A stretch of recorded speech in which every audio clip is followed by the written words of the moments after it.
काव्यापकर्षका दोषाः, है ना। काव्यस्य अपकर्षकाः इति काव्यापकर्षकाः। काव्यस्य नाम रमणीयार्थ प्रतिपादक शब्द कदम्बस्य। काव्यस्य अपकर्षकाः नाम चमत्कृति प्रतिबंधनेन अपकर्षं जनयन्तः। इत्युक्ते काव्यस्य अपकर्षकाः रमणीयार्थ प्रतिपादकः शब्दः काव्यम भवति। रमणीय अर्थ का प्रतिपादन करने वाले जो शब्द होते हैं वो काव्य होते हैं। ऐसे काव्य के जो अपकर्षक होते हैं उनके सौंदर्य को, उनके चमत्कार को, उसमें व्यंग्य को या उसके अतिशय को जो घटाने वाले होते हैं उसे हम क्या कहते हैं? दोष। काव्यापकर्षकाः दोषा। बस इतनी सी बात याद रखनी। दोषस्य लक्षणं किम? काव्यापकर्षकाः दोषा। काव्य के जो अपकर्षक होते हैं, है ना, काव्य जिनके होने से काव्य में हीनता आती है, चमत्कार कम हो जाता है, वे सब क्या कहलाते हैं? दोष। कति सन्ति दोषाः पंचधा मताः। कति दोषाः मताः पंचधा। 5 प्रकार से दोष कहे गए हैं, बताए गए। किन किन की अपेक्षा से 5 प्रकार के दोष हैं? पद, पदांश, वाक्य, अर्थ, रसानाम दूषणेन।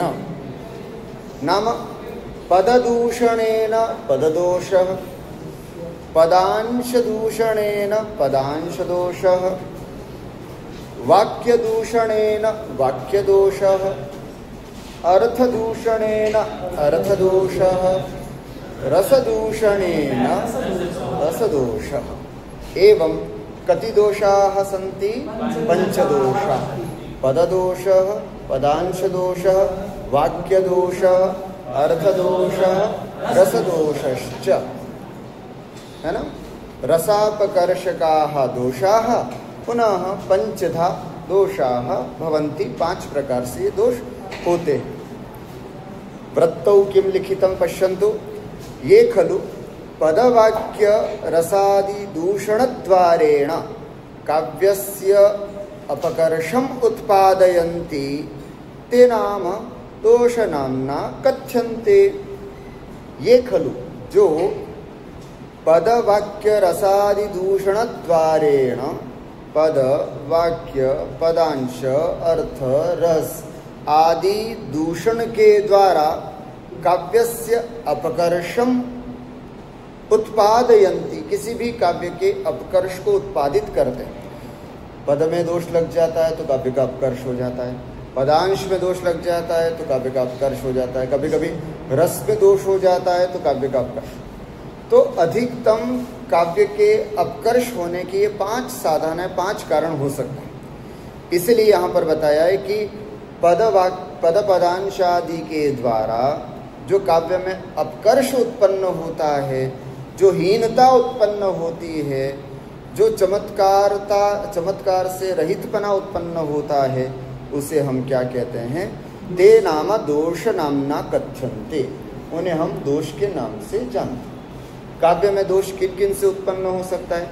जिन जिन से काव्य में दोष उत्पन्न हो सकता है उस नाम से दोष हो गया। पदों से दोष उत्पन्न हो सकता है पद दोष, पदांश से भी दोष उत्पन्न हो सकता है तो पदांश दोष, अर्थ से दोष उत्पन्न हो सकता है तो अर्थ दोष। ऐसे अधिकतम काव्य में किन किन से दोष उत्पन्न हो सकते हैं, इसको ध्यान में रखते हुए काव्य शास्त्रियों ने 5 कोटि में इसको विभाजित कर लिया। अतः काव्य दोषाः पंचधाः सन्ति। 5 प्रकार से काव्य दोष होते हैं। ते पुनः पद पदांश वाक्यार्थ रस दूषण द्वारेण काव्यम दूषयन्ति इति प्रथमतः 5 विधाः। ते पुनः वो पद पदांश आदि जो हैं वे वस्तुतः पद पदांश वाक्यार्थ रस दूषणद्वारेण इनको दूषण करते हुए काव्यम दूषयन्ति। मान लीजिए कोई काव्य है, कोई पद्य है, उसमें कोई पद दूषित हो गया तो वो केवल पद दूषित नहीं हुआ, वो पूरा श्लोक दूषित हो गया, पूरा काव्य दूषित हो गया। मान लीजिए कि किसी श्लोक में कोई रस है और रस में कोई दोष आ गया तो वो दोष केवल उतना ही नहीं है, पूरे पद्य में ही दोष माना जाता है, पूरा काव्य दूषित हो जाता है। तो कोई एक अंश में दोष नहीं होता है। दोष होने का मतलब है कि वो पूरे काव्य को अपकृष्टता प्रदान करता है, अर्थात उससे पूरे काव्य में हीनता आ जाती है, तो पूरा दोष हो जाता है। मुझे बताइए, मान लीजिए एक कटोरी में आपने खीर ली है ना, और अगर उस खीर में मक्खी गिर गई तो आप क्या करोगे? मक्खी को हटा करके फिर खीर खाओगे क्या कि गुरुजी उतनी तो मक्खी गिरी थी, हटा दो उसको हम खा लेंगे? ऐसा नहीं होता है, वो पूरी खीर दूषित हो जाती है। उसी प्रकार श्लोक में कोई पद अथवा एक पदांश अगर दूषित हुआ है तो काव्य शास्त्री कहते हैं कि वो पूरा काव्य, वो पूरा श्लोक दूषित हो गया। स्पष्टम? ऐसे मतलब पद पदांश वाक्य और अर्थ के द्वारा, दोषों के द्वारा जो काव्य को दूषित करते हैं, इसलिए पहले प्रारंभिक स्तर पर हमने आपको बता रहे मोटे मोटे तौर पर पंच विधाः दोषाः भवन्ति, है ना। एक बार 5 दोषों के नाम फिर से बताइए, कौन कौन से हैं? पद दोष, पदांश दोष, वाक्य दोष, अर्थ दोष, रस दोष। दोषस्य लक्षणं किम? काव्यापकर्षकाः दोषः। बस इतनी सी बात बता, काव्यापकर्षकाः दोषः। परीक्षा में 2 नंबर के लिए पूछे दोषस्य लक्षणं किम, तो आपको इतना ही लिखना है, काव्यापकर्षकाः दोषः।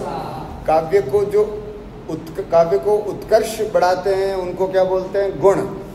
और काव्य का जो अपकर्ष बढ़ाते हैं उसे हम क्या बोलते हैं? दोष। दोष। तो काव्य में जो चमत्कार घटता है जिनसे, उसे हम दोष कहते हैं। अस्तु, अब कुछ दोषों को यहाँ पर बताया जा रहा है, उसके कुछ दृष्टांत भी आपको यहाँ बताया जा रहा है, समझना। कुछ दोष ऐसे होते हैं जो केवल पद में ही पाए जाते हैं और किसी में भी नहीं। तो इसमें हेडिंग क्या लिखी देखिए, पद मात्र गताः दोषाः। कुछ दोष ऐसे होंगे आगे जो पद में भी पाए जाते हैं और वाक्य में भी पाए जाते हैं। तो आगे देखना आप, आपके पद वाक्य गताः दोषाः, ऐसे करके आगे दोषों की गणना की जाएगी। कुछ ऐसे होंगे जो केवल वाक्यगत होंगे, तो अलग अलग प्रकार से दोषों का व्याख्यान किया जा रहा है। अभी हम आपको 3 दोषों के बारे में बता रहे हैं जो केवल मात्र पदों में पाया जाता है। भवन्तः सर्वे वैयाकरणाः किम नाम पदम इति सर्वे जानन्ति। किम नाम पदम? सुप्तिगन्तं पदम नाम सुबन्तं तिगन्तं च पदसंज्ञं स्यात्, है ना।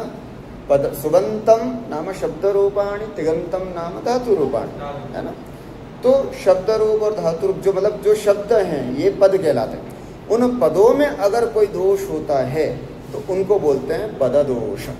अब पद केवल पद में पाए जाने वाले दोष कितने हो सकते हैं तो बता रहे हैं, आगे इसमें उच्चारण करें। निरर्थका समर्थत्वे च्युत संस्कृतित्वं च पदगतान्येव। आर्या छन्दस्ति।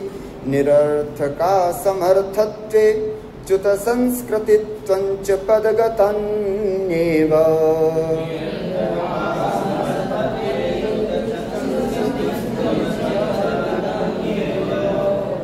पदगतान्येव। एते दोषाः पदगतान्येव, पदगत ही होते हैं। कौन कौन से? देखिए, निरर्थक एक दोष, निरर्थकम एक दोष, असमर्थत्वम असमर्थ दोष, और तीसरा है च्युत संस्कृतित्वम। 3 दोषों की बात यहाँ पर की जा रही है। कौन कौन सी? निरर्थक, असमर्थत्व, त्व दोनों के साथ लगा दीजिए, निरर्थकत्वम, असमर्थत्वम, च्युत संस्कृतित्वम एवं त्रिविध, है ना, पदगतानि एतानि सन्ति इति। पदगत दोषाः इमे सन्ति। पुनः वदन्तु के सन्ति? निरर्थकत्वम्, असमर्थत्वम्, च्युत संस्कृतित्वं च, है ना। एते दोषाः केवलं पदेषु एव लभ्यन्ते, अतएव अत्र उक्तं पदमात्रगताः दोषाः इत्युक्ते एते दोषाः केवलं पदेषु एव लभ्यन्ते, न तु वाक्येषु। स्पष्टं? पश्यामः। शिष्यः जिज्ञासते, आचार्य किं नाम निरर्थकत्वं? निरर्थकत्व क्या होता है? निरर्थकत्व किसे कहते हैं? हाँ, तो एक लाइन में, एक शब्द में उत्तर दिया। क्या? अर्थहीनत्वं निरर्थकत्वं, है ना। अर्थहीनत्वं निरर्थकत्वं, अर्थात जो अर्थहीन होते हैं, जिनका कोई अर्थ नहीं होता है, लेकिन श्लोक में, पद्यों में उनको रख दिया जाता है। क्यों रख दिया जाता है उसका कारण बताएंगे आगे, है ना। लेकिन केवल मात्र उनको रख दिया जाता है, उनका कोई अर्थ विशेष नहीं होता है। ऐसे कौन से शब्द होते हैं जिनको ऐसे रख दिया जाता है? तो बताया जाता है, जैसे च, जैसे वा, जैसे तू, जैसे ही, जैसे वही, जैसे खलु।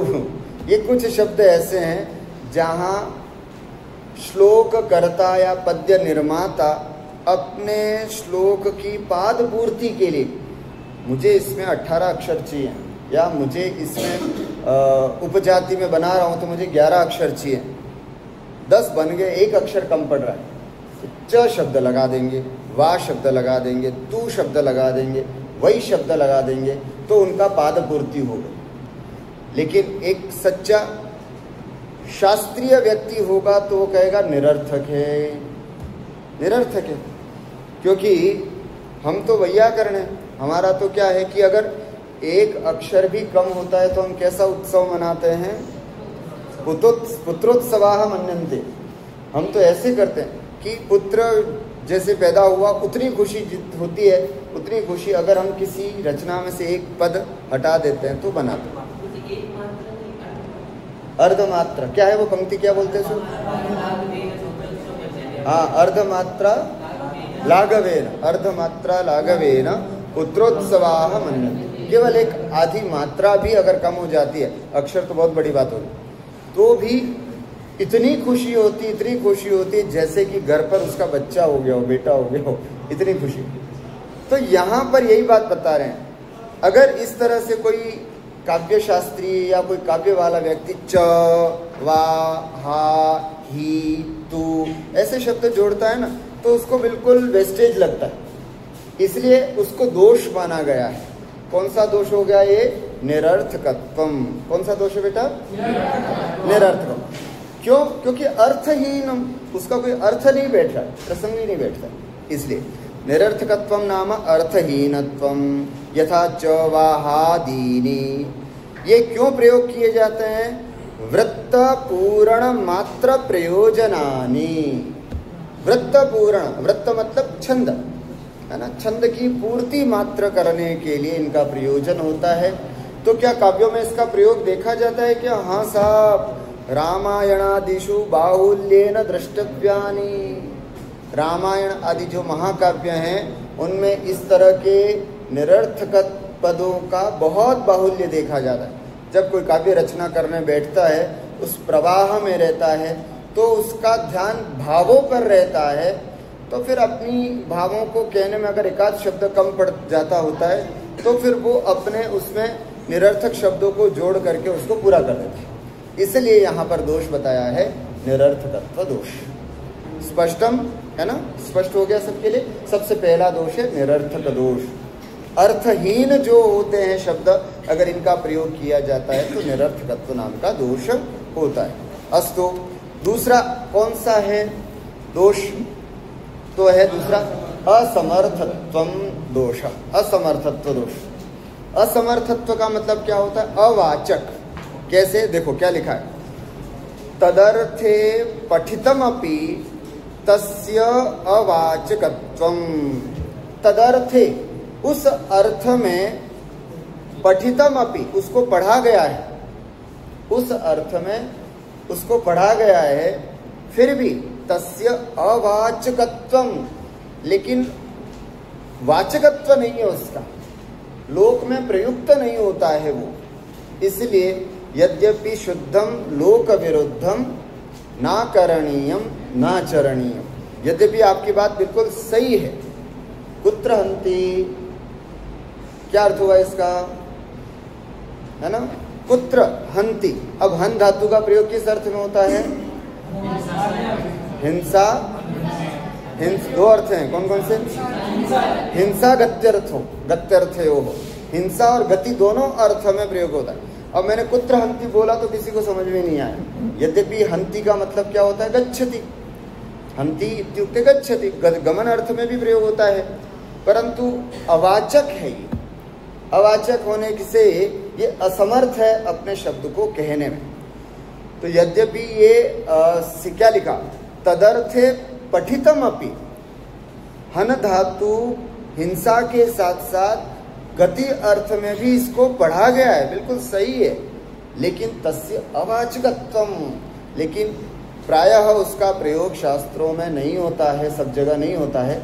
इसलिए यदि कोई प्रसिद्ध कवि उसका प्रयोग करता है तो कौन सा दोष हो जाता है, असमर्थत्वम, असमर्थत्व दोष हो जाता है। यथा एकम उदाहरणम तथैव अत्र लिखितम अस्ति, उदाहरणम किमस्ति, कुंजम हंति कृशोदरी, कृशोदरी है ना, कृशम उदरम यस्या सा कृशोदरी, है ना, अर्थात कोई सुंदरी, कोई सुंदरी कहाँ जा रही है, कुंजम, कुंजम, कुंज माने हाँ एक लता कुंज, बहुत सारी लताओं से ढका हुआ एक ऐसा स्थान जहाँ पर वो बैठ सके शांति से, उसको बोलते हैं कुंजम। हंति, हंति इत्यस्य को अर्थ अत्र हाँ गमनम, गच्छति, मारना नहीं है, कुंजम हंति, उस कुंज का हनन कर रही है ऐसा अर्थ नहीं है, है ना। परंतु कभी अगर इस तरह का प्रयोग करता है कि कुंजम हंति कृशोदरी, तो सामान्य पाठक के लिए थोड़ा सा कष्ट हो जाता है और वो सोचता है कि यार हंति का अर्थ तो प्रायः मारना होता है ना। हंति यद्यपि गमन का अर्थ में भी है लेकिन अवाचक है, अगर कभी उसका प्रयोग करता है तो दोष है, उस दोष का नाम है असमर्थत्व दोष। स्पष्ट। इसीलिए तो कहा जाता है कि यद्यपि कुछ चीजें सही होती हैं, बिल्कुल शास्त्र सम्मत होती है, लेकिन फिर भी लोक विरुद्ध होने से प्रायः हम उन चीज़ों का प्रयोग नहीं करते हैं, नहीं करना चाहिए, है ना, नहीं करना चाहिए। जैसे फॉर एग्जाम्पल माँ का पति कौन होता है, पिता, लेकिन कभी भी कोई ऐसा बेटा हुआ है जो ये घर पे ये मेरे माँ के पति क्यों गलत है क्या, कोई गलत नहीं है गुरुजी, लेकिन व्यावहारिक नहीं है, व्यावहारिक नहीं, बस वही व्यावहारिक, समर्थ नहीं है, वो शब्द समर्थ नहीं है। आज तक कोई बालक ने, किसी बेटे ने अपने पिताजी से ऐसा नहीं कहा होगा कि हे मेरे माता के प्रिय पति, ऐसा करके संबोधन नहीं किया। तो क्या है, नहीं ऐसा है, परंतु फिर भी नहीं बोला जाता है, उनको पिताजी ही बोला जाता है। तो इसी तरह अगर है भी असमर्थ, हंति शब्द यद्यपि गमन करने के अर्थ में है, मानता हूं, लेकिन हंति इतना प्रसिद्ध हो चुका है मारण अर्थ में कि कोई गच्छति अर्थ प्रयोग भी करता है तो उसका ध्यान वापस वहीं जाता है कि किस अर्थ में बोलती है। स्पष्टम। इसलिए ऐसे शब्द जो होते हैं, मान लीजिए अब कोई पूछे, आपको परीक्षा में भी आ सकता है कि कुंजम हंति कृशोदरी, अत्र कह दोष, असमर्थत्व दोष अस्ति, असमर्थ दोष है। क्यों दोष है, तो लिखा है अत्र हंति इति गमनार्थे पठितमपि न तत्र समर्थम। यद्यपि इसको गमन अर्थ में भी पढ़ा गया है, क्योंकि हन हिंसा गत्यो हो ऐसा कहा जाता है, हिंसा और गमन अर्थ में हन धातु का प्रयोग होता है, लेकिन सामर्थ्यम नास्ति, अतः अत्र दोषः अस्ति, असमर्थत्वम दोष। एकः इतोपि दोषः अस्ति, पदगत दोषः, तस्य नाम अस्ति च्युत संस्कारत्वम। बोलिए कौन सा है,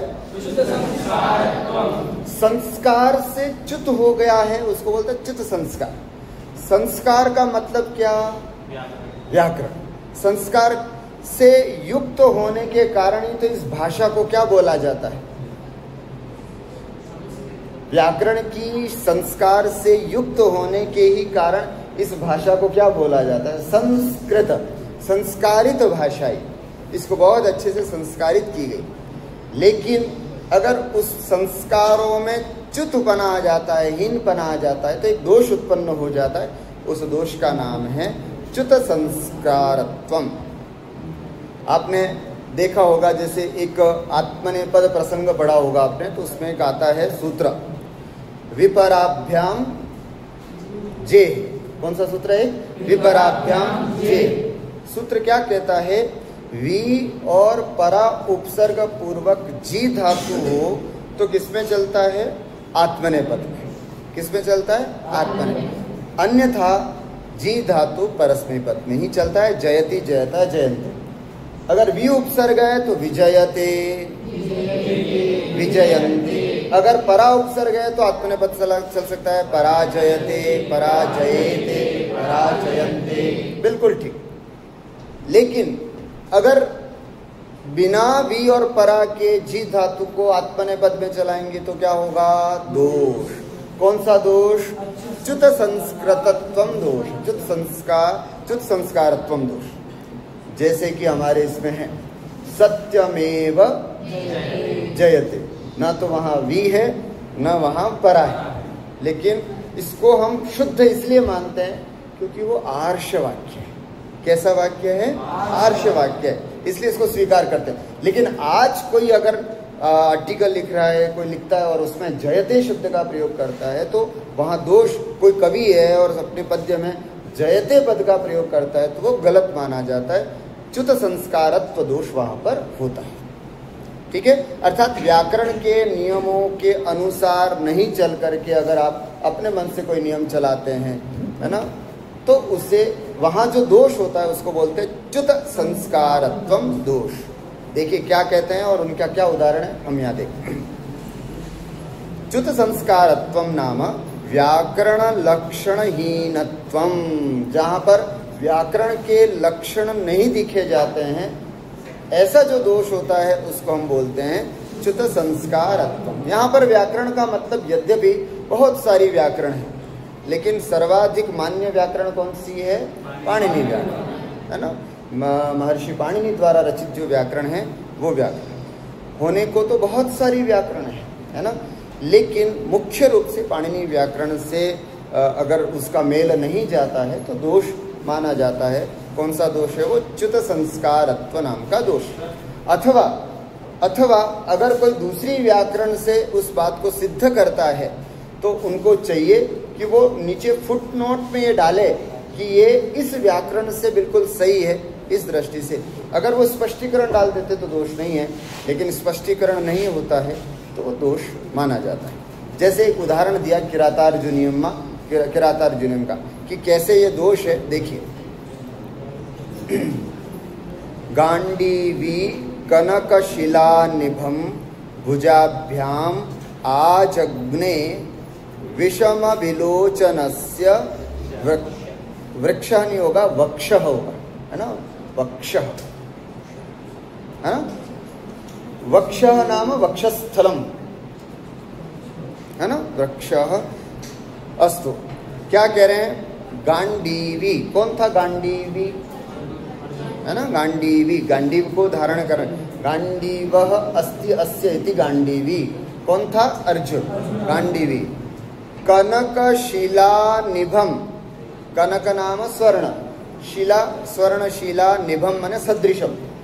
स्वर्णशिला के जैसा, ये नपुंसकलिंग है तो दूसरा नपुंसकलिंग शब्द कौन सा यहाँ पर? वक्ष, वक्ष, वक्षसी, वक्षांसी, नपुंसकलिंग। तो वक्ष, कनकशिला निभम वक्ष, अर्थात स्वर्णशिला के जैसा वक्षस्थल को गांडीवी क्या करते हैं अर्जुन? भुजाभ्याम, अपनी दोनों भुजाओं से आजग्ने, अर्थात ताड़यामास, उसको ताड़ित किया। कोई प्रसंग है, उस प्रसंग के अनुसार अर्जुन ने, अच्छा किसके वक्षस्थल को, उसके लिए कोई शब्द आया है क्या? कस्य वक्षः आजग्ने, तो विषम विलोचनस्य। ये कौन है विषम विलोचन? शिव। हम सब तो सम विलोचन है, सम विषम। सम माने दो दो आंखें वाले हैं अपन, और विषम माने तीन आंखों वाले। कौन है? भगवान शिव। तो विषम विलोचन इत्युक्ते शिवः। विषम विलोचनस्य शिवस्य वक्षः, वक्षस्थलम जो कैसा है? कनकशिला निभम, है ना, स्वर्णशिला के जैसा है, उसको गांडीवी अर्जुन भुजाभ्याम अपनी भुजा से आजग्ने ताड़यामास, ताड़ित किया। ठीक है, ये एक सामान्य वाक्य हुआ। अत्र कः दोषः? अत्र च्युत संस्कारत्वं दोषः अस्ति। कथम अस्ति तत् पश्यामः। पश्यतु, वृत्तौ पश्यतु।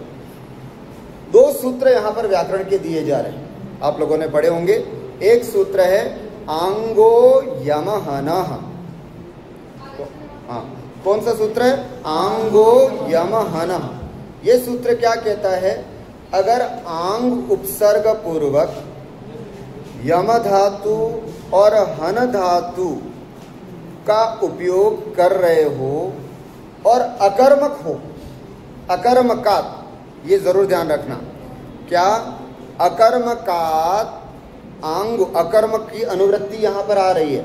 अकर्मकात आंग, अकर्मकात आंग पूर्वकात हन धातु हो, है ना, हन धातु अथवा यम धातु हो, आत्मनेपदम विधीयते, वहां आत्मनेपद किया जाता है। तो बताओ यहां पर आजग्ने, आजग्ने में परस्मैपद पद है या आत्मनेपद है? आजग्ने। पहले तो इसका प्रकृति प्रत्यय बताओ मुझे, क्या है प्रकृति प्रत्यय? क्या है? क्या उपसर्ग है? क्या इसमें वृत्त धातु है? उपसर्ग क्या है? आंग उपसर्ग है। धातु क्या है? हन धातु। लकार कौन सा है? लिट लकार। लकार कौन सा है? लिट लकार। और ए आता है लिट लकार में, ए आता है। कौन सा सूत्र? एक है ना, लिटस तज्जयो रेशीरे, है ना, तो त के स्थान पर एश होता है तो ए हो जाता है। तो इस तरह से ए हो गया, तो आजग्ने बन गया। तो इस हिसाब से तो यह आत्मनेपद ठीक था। कोई बताएगा आप लोगों में से? देखिए, इस दृष्टि से आंगो यमहनः, इस सूत्र से आजग्ने में आंग उपसर्ग होना चाहिए, है आंगो आन। यमहन में से एक धातु होनी चाहिए, हन धातु भी है, तो आत्मनेपद हो जाना चाहिए। क्या समस्या है बता सकते हो इसमें? किस कारण से यहां दोष बताया गया? दिमाग लगाओ। हाँ बोलो बोलो, कौन बताएगा जल्दी से? यहां इसमें दोष बताया है कि किरातार्जुनीयम में भारवी का यह दोष है कि यहां आजग्ने पद ठीक नहीं है। क्यों नहीं है? हो गया ना, वही तो मैं कह रहा हूं। आजग्ने में आंग उपसर्ग भी है और हन धातु भी है, आत्मनेपद करना है तो आजग्ने में आत्मनेपद है, तो दोष क्या है? वेरी गुड, बोलो क्या है? आंग उपसर्ग पूर्वक यम अथवा हन धातु से आत्मनेपद तब होता है जब वो अकर्मक हो। क्या होना चाहिए? अकर्मक। और यहां कर्म है। क्या है कर्म? ये सकर्मक है। कर्म क्या है बताओ? कर्म क्या है इस पद में? गांडीवी कनकशिला रिभम भुजाभ्याम आजग्ने विषम विलोचनस्य वक्षः। तो वक्षः जो है वो कर्म है यहाँ पर। वक्षः आजग्ने, वक्षस्थल को ताड़ित किया, तो ये तो कर्म है, सकर्मक हो गया। सकर्मक होने से सूत्र की प्रवृत्ति होगी क्या? यहाँ पर नहीं होगी। सूत्र की प्रवृत्ति नहीं होगी तो क्या वहां पर आत्मनेपद होगा? क्या नहीं होगा। इसलिए यहाँ आत्मनेपद नहीं होना चाहिए। एक बात।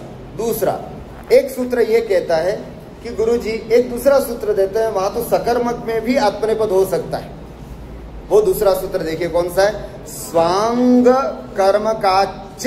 जस्ट उसके बाद आने वाला एक सूत्र और है, वो ये कहता है कि स्वांग कर्म का च, अर्थात स्वांग कर्म का आहंतिर आत्मने पदम स्यात्। स्वांग होगा, सकर्मक भी होगा, आंग उपसर्ग भी होगा, तो हन धातु से आप आत्मने पद कर सकते हो। लो साहब, अब क्या दिक्कत है? सकर्मक कहा, सकर्मक भी है ना, और हन धातु भी है और आंग भी है। क्या नहीं है जिसके कारण नहीं हो सकता? स्वांग नहीं है। तो क्या है यहाँ पर? हाँ, स्वांग नहीं है। स्वांग का मतलब स्वस्य अंगम नास्ति कस्य वक्षः आजग्ने विषम विलोचनस्य, किसी और का। तो स्वांग न होने से ये सूत्र भी प्रवृत्त नहीं होता। मतलब आत्मनेपद करने वाले ये दोनों सूत्र थे, ये दोनों सूत्र यहाँ पर प्रवृत्त नहीं हो रहे हैं, लेकिन महाकवि भारवी को पता नहीं कैसे ये दो सूत्र ध्यान में रहे और उन्होंने आत्मनेपद लगा दिया। लेकिन है ना, अगर अच्छा वैयाकरण होगा तो कहेगा गुरुजी गलत है, आजग्ने पद जो है वो प्रयोग गलत है, क्योंकि आजग्ने पद तभी सही होता जब ये दो सूत्र प्रवृत्त होते। पहला सूत्र इसलिए प्रवृत्त नहीं हो सकता क्योंकि वो अकर्मक में होता है, यहाँ सकर्मक है। और दूसरा सूत्र इसलिए प्रवृत्त नहीं हो सकता कि वो स्वांग के लिए है, यहाँ स्वांग नहीं है तो परांग है। विषम विलोचन से शिव की बात बताई जा रही है, इसलिए दोनों सूत्र प्रवृत्त नहीं होते हैं। ठीक है, इसलिए यहाँ पर यही लिखा है, क्या लिखा है आगे एक पंक्ति, इत्यनु, क्या लिखा है बता सकते हैं? नहीं, इतना ही बताओ, ये इसमें प्रिंटिंग मिस्टेक हो रही है, इसलिए इत्यनु शास है ना, इत्यनुशासन बलात्। हाँ, बस इतना, इत्यनुशासन बलात् मतलब इस प्रकार के संस्कारों के बल से, महर्षि पाणिनि के नियमों के अनुशासन से आंग पूर्वस्य हनः, आंग पूर्वक हन धातु के स्वांग कर्मकस्य अकर्मकस्य च, स्वांग के कर्म का और उसके अकर्म का आत्मनेपदम नियमितम, आत्मनेपद की व्यवस्था की है। लेकिन इह तदुल्लंघितम, लेकिन यहाँ पर उसका उल्लंघन किया गया है। न तो यहाँ पर सकर्मक है और न ही यहाँ पर स्वांग है। ऐसे दोनों स्थिति न होने के बावजूद भी यहाँ पर आंग उपसर्ग पूर्वक हन धातु से आत्मनेपद का प्रयोग किया गया है, जो नियम विरुद्ध है। अतएव व्याकरण लक्षण हीनत्वात्, व्याकरण लक्षण के हीन होने से, व्याकरण की कमी होने से कवि का यहाँ पर दोष है। और वो दोष कौन सा है? च्युत संस्कारत्व नाम का दोष होता है। समझ में आ गया? इस तरह से आपको जहां पर भी व्याकरण की दृष्टि से दोष लगे, तुरंत उस पर अपनी सील लगा दीजिएगा, दोष है। क्योंकि अब आप काव्य शास्त्र भी पढ़ रहे हो, अब आप काव्य दीपिका भी पढ़ रहे हो, अब आपको ज्ञान है कि कहाँ कैसा दोष होता है। तो आपको ये पता चल गया कि अगर व्याकरण का दोष अगर कहीं पर होगा तो हम उस काव्य को, उस श्लोक को क्या बोलेंगे, कौन सा दोष है यहाँ पर? च्युत संस्कारत्व दोषम अत्र अस्ति। एवं अत्र अद्य वयम त्रीन दोषान पठितवन्तः। कौन कौन से दोष थे? निरर्थकत्वम, असमर्थत्वम, च्युत संस्कारत्वम। एते त्रयः दोषाः केवलं पदेषु एव लभ्यन्ते, अतएव केवल पदगता एव इमे दोषाः सन्ति। अग्रिम कक्षायां पदवाक्यगताः दोषाः के सन्ति। ऐसे कौन से दोष है जो पदों में भी होते हैं, वाक्यों में भी होते हैं? वो कितने होते हैं, उनके उदाहरण क्या है? बहुत सुंदर टॉपिक है, आपको बहुत अच्छा लगेगा कि कैसे कैसे स्थितियों में कैसे कैसे दोष उत्पन्न हो जाते हैं। सामान्यतः हम तो समझते हैं कि ओहो बहुत सुंदर श्लोक बना दिया, रच दिया, इतना अच्छा श्लोक हो गया। लेकिन एक अच्छा वैयाकरण, एक अच्छा काव्य शास्त्री ही समझ सकता है कि नहीं, गलत है, यहाँ तो दोष है, ऐसा नहीं होना चाहिए। तो दोषों का भी ज्ञान होना चाहिए। आप पूछ सकते हैं गुरुजी कि दोष क्यों जानना ज़रूरी है? दोषों को भी कोई जानता है क्या? लेकिन अगर कोई दोषों को न जाने तो वो कैसे काम को कर सकता है? जैसे कोई एक नई नई बहू आई हुई है घर में और उसको गेहूं बीनने के लिए अम्मा ने दे दिया कि बेटा तुम गेहूं बीनो, तो उसने देखा कि कंकर सब रख लिए, पूरे गेहूं को फेंक दिया। उससे पूछा ऐसा क्यों किया? उसने कहा मुझे नहीं पता गेहूं कैसे बीने जाता। तो फिर अम्मा समझाती है कि देखो बेटा, ये कंकर हुआ, ये बीच बीच में धान हुआ, या बीच बीच में घास आती, ये सब दोष कहलाते हैं। इन दोषों को तुम दूर कर लो। अब उसको पता चल गया कि अच्छा दोष ये होते हैं। तो अब दूसरे दिन उसने बिल्कुल वैसा ही किया। बिन जाने ते दोष गुणन को कैसे तजिए गई। जब तक हम दोषों को और गुणों को जानेंगे नहीं, तब कैसे छोड़ेंगे और कैसे ग्रहण करेंगे। जब तक हमको यही नहीं पता कि ये तो गेहूं है, ग्रहण करने योग्य है, ये पत्थर है, कंकर है, छोड़ने योग्य है, तब तक हम गेहूं को कैसे बीन सकते हैं। इसलिए एक अच्छा काव्य शास्त्री बनना, एक अच्छा कवि बनना है, तो दोषों का भी ज्ञान हम सबको होना चाहिए। बहुत सुंदर प्रकरण है ये पंचम शिखा का, जिसमें काव्य दोषों का वर्णन किया जा रहा है। आपको सबको अच्छे से इसको पढ़ना है। अस्तु अद्य केवल पदगताः त्रय दोषाः सन्ति, तान् वयम् अद्य वयं पठितवन्तः। अग्रिम कक्षायाम् इतोपि पदवाक्यगत दोषान् पठिष्यामः।